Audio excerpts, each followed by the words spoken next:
करता हूँ, भूल से भी ना भूलूं तुझको, बस फरियाद ये करता हूँ। ओ तेरे सजदे में सर झुका मेरा, बस याद तुझे मैं करता हूँ। ओ भूल से भी ना भूलूं तुझको, बस फरियाद ये करता हूँ। ओ साहिब हृदय के तार बजा दे, साहिब तार बजा दे, मेरे हृदय के तार बजा दे, साहिब तार बजा दे, मेरे मन में ज्योत जगा दे, साहिब ज्योत जगा दे, ज्योत जगा दे, साहिब ज्योत जगा दे।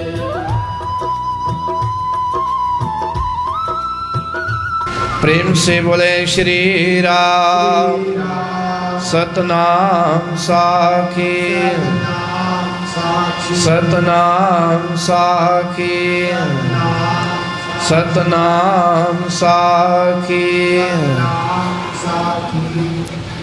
परम पुण्य प्रातः स्मरणीय श्री सद्गुरुदेव भगवान, उनके स्वरूप में बैठे हुए पुण्य योग संत जन गुणी जन एवं गुरुदेव की प्यारी भागों वाली सदा सवारी साथ संगत, प्रेम से बोले श्री राम।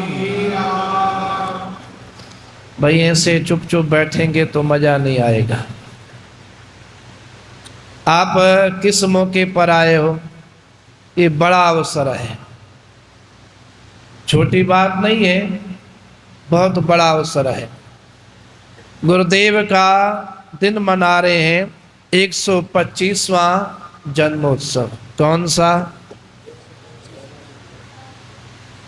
एक होती है सिल्वर जुबली, मनाते हो ना, सिल्वर जुबली, जब शादी के 25 साल पूरे होते हैं कितना खुश होते हैं। फिर उसके बाद आती है गोल्डन जुबली, सब नहीं मना पाते लेकिन कोई कोई मनाते हैं। फिर उसके बाद एक और आती है, कौन सी आती है भाई? डायमंड। ये तो कोई भी नहीं मनाता, बड़ी मुश्किल बात है। लाखों करोड़ों में कोई मनाता तो मनाता हूं, लेकिन नहीं मनाता। लेकिन ये दिन जो है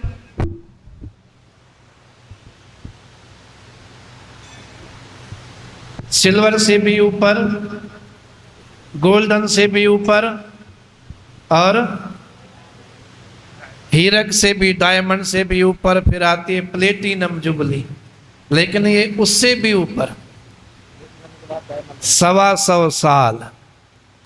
कितनी बड़ी बात है, और आप ऐसे चुपचाप बैठे हो। प्रेम से बोले सतनाम साखी। अब आपको कैसे लग रहा है? ऐसे नहीं कि संत आए और बोल करके चले जाएं, ऐसे आप बोलते हो तो लगता है कि सब शामिल है, एक जैसी बात है। सब मिलकर के जो है गुरुदेव का उत्सव हम मना रहे हैं।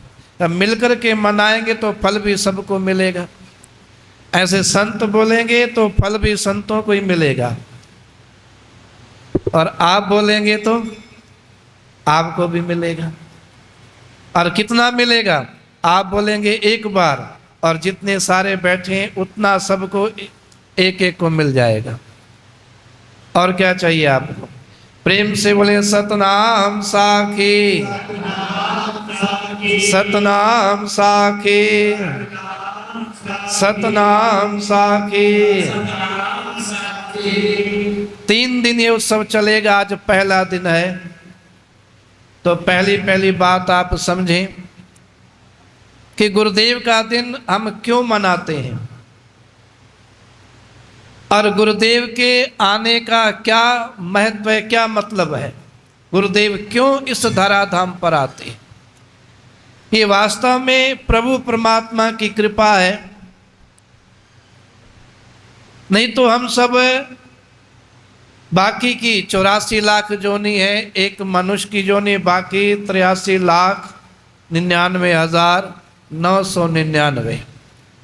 ये बाकी दूसरे जीव सब, जिसमें सारे कीड़े मकोड़े से लेकर बड़े से बड़ा जीव, आजकल तो हाथी है, पहले डायनासोर भी हुआ करते थे। आजकल तो बड़े से बड़ा क्या है, हाथी है। इन सारे शरीरों में हम घूम रहे थे, पता नहीं कब क्या बन जाते थे, कब क्या बन जाते थे, कुछ पता नहीं, कोई हिसाब किताब नहीं है। कई जन्म भय कीट पतंगा, कई जन्म गजमीन कुरंगा, पता नहीं क्या क्या बनते रहे। लेकिन फिर प्रभु की दृष्टि हमारे ऊपर पड़ी। ऐसे तो जितने भी जीव हैं सबके ऊपर प्रभु की दृष्टि है। कोई भी ऐसा जीव नहीं जो प्रभु की दृष्टि से बाहर हो। लेकिन कभी कभी ऐसा होता है, जैसे दुकानदार का, दुकान का मालिक सेठ जो है अपनी गद्दी पर बैठा है और सारे उसके आदमी काम करने वाले काम कर रहे हैं। लेकिन कभी किसी एक के ऊपर दृष्टि पड़ी कि आदमी अच्छा काम कर रहा है, इसको मैं इनाम दूं, इसकी तनख्वाह बढ़ा दूं। खुश होते हैं, उसको बुलाते हैं, शाबाशी देते हैं, इनाम भी देते हैं, तनख्वाह भी बढ़ा देते हैं। तो सेठ उस आदमी को रोज देखता है कि आज देखा है? बोलो भाई, रोज देखता है कि आज देखा है? देखता तो रोज है, लेकिन आज विशेष दृष्टि उसके ऊपर डाली, खुश हुए, उसको इनाम दिया। ऐसे प्रभु की भी दृष्टि हमारे ऊपर पड़ी कि बहुत समय हो गया इसको दूसरे शरीर में भटकते हुए, क्यों ना मैं इसको मनुष्य बना दूं, और मनुष्य बना दिया।